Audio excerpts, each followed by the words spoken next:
BSP supremo Mayawati आज रुद्रपुर पहुंची और अल्पसंख्यक और दलितों से एकजुट होने का आह्वान किया। इस मौके पर मायावती ने कांग्रेस और बीजेपी को जमकर कोसा। बसपा सुप्रीमो ने गांधी पार्क में पहुंचकर जनसभा को संबोधन के दौरान कहा कि कांग्रेस व भाजपा ने देश को लूट लिया है, किसी भी पार्टी के बहकावे में न आए और एकजुट होकर बसपा के प्रत्याशी को जिताकर संसद में पहुंचाएं।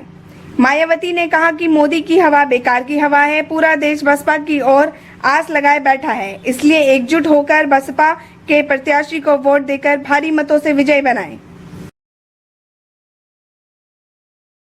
अपनी सभी समस्याओं से निजात पाना चाहते हैं तो फिर आप लोगों को अपने राज्य के साथ साथ अब केंद्र में भी कांग्रेस, बीजेपी व अन्य विरोधी पार्टियों को किसी भी कीमत पर इन्हें यहाँ सत्ता में वापस नहीं आने देना है, बल्कि इन पार्टियों के स्थान पर अब आप लोगों को केवल अपनी पार्टी बहुजन समाज पार्टी को ही केंद्र में अपने राज्य में भी यहाँ सत्ता में लाना होगा, क्योंकि पूरे देश में बहुजन समाज पार्टी ही अकेली एक ऐसी पार्टी है जो विरोधी पार्टियों की तरह देश के बड़े बड़े पूंजीपतियों व धन्ना सेठों की आर्थिक मदद से नहीं, बल्कि अपनी पार्टी के ही आम कार्यकर्ताओं की आर्थिक मदद से चुनाव लड़कर यहाँ केंद्र व राज्यों की सत्ता में आना चाहती है।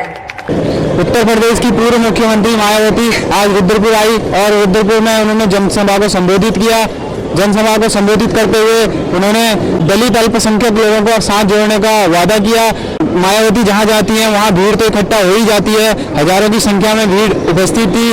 अब देखना ये होगा चुनावी दौर में क्या होगा, ये भीड़ मतदाताओं में तब्दील हो पाएगी।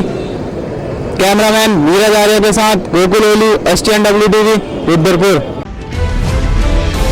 नैनीताल रुद्रपुर लोकसभा सीट के प्रत्याशी लईक अहमद ने आज अपनी रैली में सभी समाजों को एकजुट होने का आह्वान किया। उन्होंने कहा, हमारा विकास तभी संभव है जब सभी समाज एक प्लेटफॉर्म पर आकर एकजुट हो जाएं और शिक्षा की ओर ध्यान दें। इस मौके पर उन्होंने क्या कहा, आइए जानते हैं। बीएसपी के प्रत्याशी लईक अहमद ने अपने भाषण में सभी धर्म, जाति व समाज के लोगों से एकजुट होने की अपील की। साथ ही शिक्षा पर जोर देते हुए लईक अहमद ने कहा कि भारत का विकास तभी संभव है जब सभी धर्म, जाति, वर्ग के लोग शिक्षित होंगे और साथ मिलकर भारत के विकास के लिए कार्य करेंगे।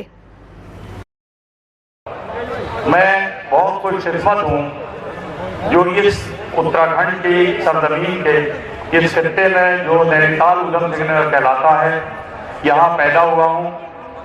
जो जहाँ पैदा होता है उससे उनसे लगाव होता है। मैं खासतौर से इसलिए अपने आप को खुशकिस्मत मानता हूँ कि यहाँ इतनी संस्कृतियाँ एक साथ निवास करती हैं कि शायद दुनिया के किसी भी मुल्क में, किसी सूबे में, किसी देश में इतनी संस्कृतियाँ निवास नहीं करती। यहाँ जहाँ एक तरफ हमारे पहाड़ के रण बांकुरे हैं, वहीं यहाँ थारू मुक्ता समाज है, यहाँ अल्पसंख्यक समाज है, पिछड़ा वर्ग है, दलित समाज है, पूर्वांचल समाज है, यहाँ हमारे रायसिक समाज है, सिख समाज है, पंजाबी भाई हैं। बीजेपी